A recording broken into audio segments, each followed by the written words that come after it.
Hey guys. All right, so today's episode is called How to Use That Personal Protective Equipment Properly. So, like I told you guys before, I am a licensed medical laboratory technologist and I currently work in the healthcare field. I work in the hospital.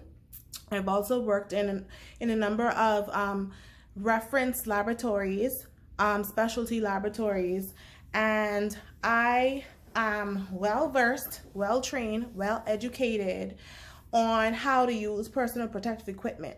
I've actually taught in tertiary education as well as technical training schools for laboratory technician as well as phlebotomy. And during the course of those classes that I taught, I had to teach students how to not only use personal protective equipment properly, but also when to use those personal protective equipment. So as we funnel our way through the COVID-19 pandemic, people are going around town wearing gloves everywhere they go. So they're putting the gloves on, putting them on, and they are creating a barrier between themselves and the germs, which is great. You know, I applaud people who would want to be that sanitary that they, put on the gloves and they try to create a barrier between themselves and the germs. Here's the issue with the gloves. So the gloves are a one-time use, meaning that you're in a patient room, you touch the patient, you touch everything in that room because technically everything in that room belongs to the patient. So whatever you touch on the patient and then you go ahead and touch the patient's surroundings, that's considered all part of that patient's environment. When you leave that environment, you are peeling off the gloves like this, okay? Peeling them off and rolling them off like this, okay? And then you are taking this glove, wrapping it in this hand, and then you are now going underneath and peeling the glove off from underneath, okay? Then you're gonna take this and you're gonna throw it in the trash. Then after you go in the trash, you're going to use your hand sanitizer. Well, this is alcohol. This is 90% isopropyl alcohol. I just put it in this bottle because I use alcohol on a regular basis for my regular hygienic purposes, right? So you're going to take your hand sanitizer and you're going to spray it in your hands and make sure it's nice and wet and glistening.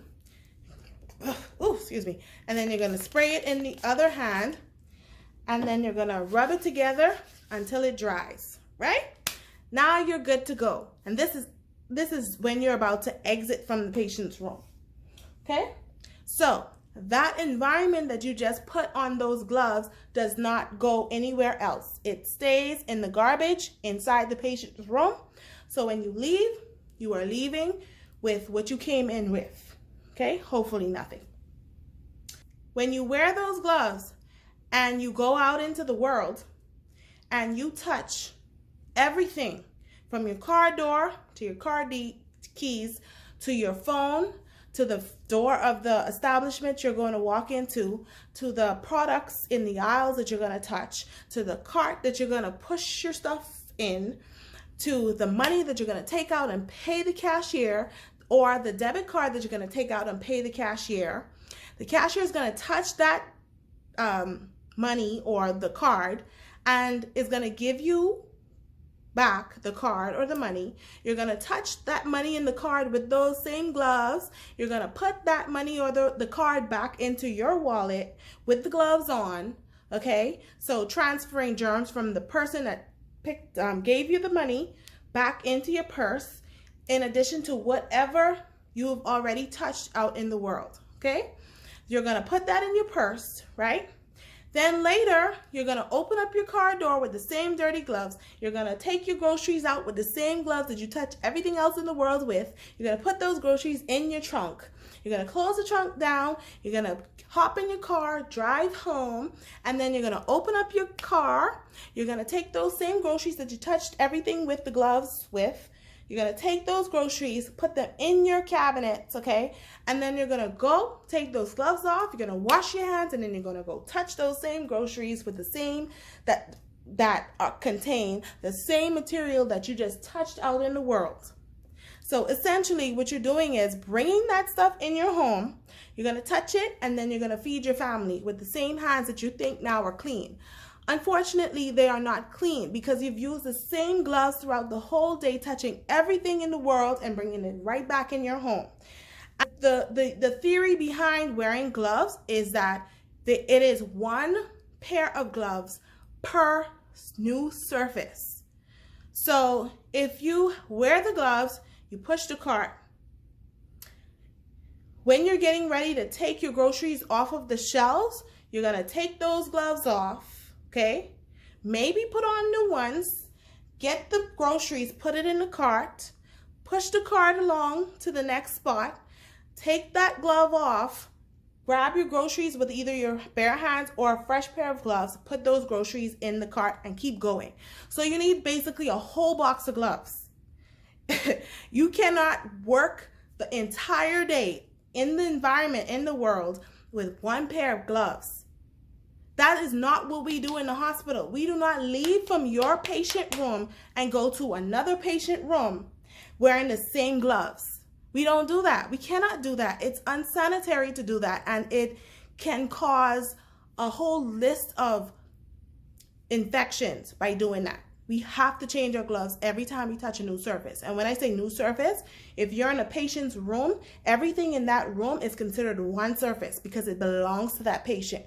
When you exit out of that patient room and you go out into the hallway, that's a different surface. So your gloves must come off, your hands must be clean in between, and then you go into another patient's room, put on a new set of gloves, and work your way in that room. That is the way to use gloves properly. You cannot use the gloves and then touch your phone and put your phone to your face. You may as well just put your face to the, handle of the door that you were trying to avoid touching, because essentially that is what you're doing. Okay? Secondly, if your gloves have really tiny holes and tears in them, it's a done deal. You must change them, because once that barrier has been pierced, you do not know what is going to enter in through that hole. So in order to make sure that you're protecting yourself appropriately, you have to change your gloves if you see holes or tears. Also, people with the mask. Okay, these masks are used to create a barrier between you and somebody who has coughing or sneezing, right? This mask only works if it's the right size for your face. If you have a beard, this barrier does not work. You are leaving yourself exposed through the hairs, and because the mask is not able to sit securely and tightly on the face. You see, no holes. With a beard, you're gonna have the mask come off of your face, which is gonna leave the rest of you exposed. So essentially not really protecting you from anything, right? If you have your mask and you wear it like this, guess what? The same droplets you're trying to prevent from coming into your mouth are gonna get into your nose. And it's a mucus membrane. So the same way the virus can get into your mouth, it's going to get into your nose and infect you. Additionally, if you are wearing a mask properly, kudos to you. Your eyes are still exposed. Your eyes are also a mucous membrane where infection can be transmitted via saliva if the saliva ends up in your eyes. Sometimes the droplet of saliva is so tiny you don't even realize when it drops in your eyes. So if you're not wearing a face shield as well as a mask, like you see for the nurses and laboratory technicians and doctors on TV, if you are not face shield and mask, you are not protecting yourself from anything. So using a mask while you're out in the environment is really not serving any purpose.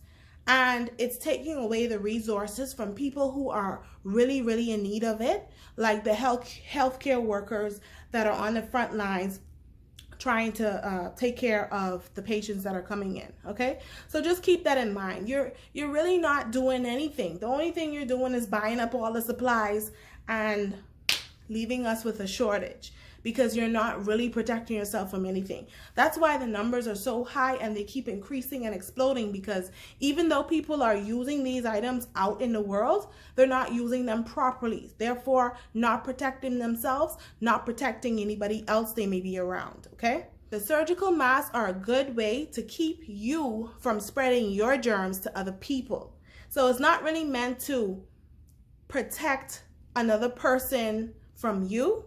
In a sense, it's more or less from protecting you from infecting somebody else. So it's more or less to prevent your saliva and your sneeze and everything from going in the atmosphere and infecting another person.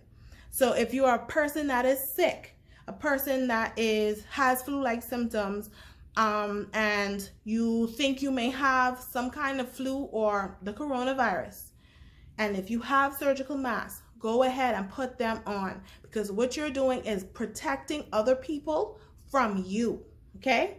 They used to have these. I don't know if they have them on the shelves anymore because of the craze that's going on, but they have these travel size ones that I keep in every purse. I keep in every single purse that I have, even my baby bag. When my son was a baby, I kept these and I sprayed everything down with them, but I also have the big cans. Right? Now, the way this Lysol works, once you spray a surface down, and it tells you have to let it sit for a good 5 to 10 minutes to take effect. It's not going to be like you spray it down and then boom, everything's dead. Some things may die immediately on contact, and some things take a little longer to die. So you might just want to keep that in mind, that if you don't set this stuff down for long enough, you're not killing anything off. You're just spreading them around the surface, okay? So be careful when you use these products. These are something that you should have had in the house all along. This craze should not have prompted you to start hoarding all of the Clorox wipes or the Lysol wipes, okay? Another thing you want to be careful with when it comes to wipes, make sure it says disinfectant wipes. When it comes to the Clorox bleach, in order for the Clorox bleach to be effective, it must be in a 10% solution to kill viruses and bacteria, fungus, and parasites, okay? So if you have, let's say, a measuring cup, and let's say your measuring cup gives you, I want to say, 100 ml, okay? 10 ml of that needs to be bleach, while 90 ml of the cup is water. So it needs to be in a solution that way.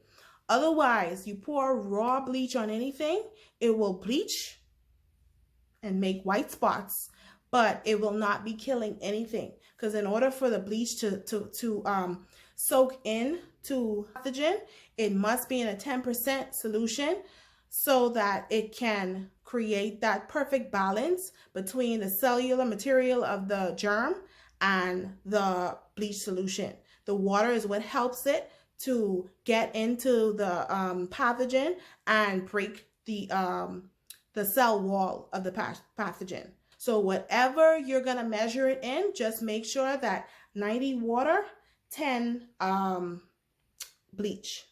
I think that's it. I just really wanted to highlight, going out into the environment, wearing this personal protective equipment incorrectly, and then sharing all of the germs that you've picked up throughout the day from one area and carrying it to another area, and, maybe putting somebody at risk that wouldn't have been at risk because they didn't visit that same area that you just visited, but now you brought the germs from that area to another area and now potentially put more people at risk, including yourself. So just keep that in mind. And if you have any questions or comments, please drop them below. like and subscribe, and I can come back on here and teach you more about how to keep yourself safe from coronavirus. Anyway, I'll talk to you later. Bye.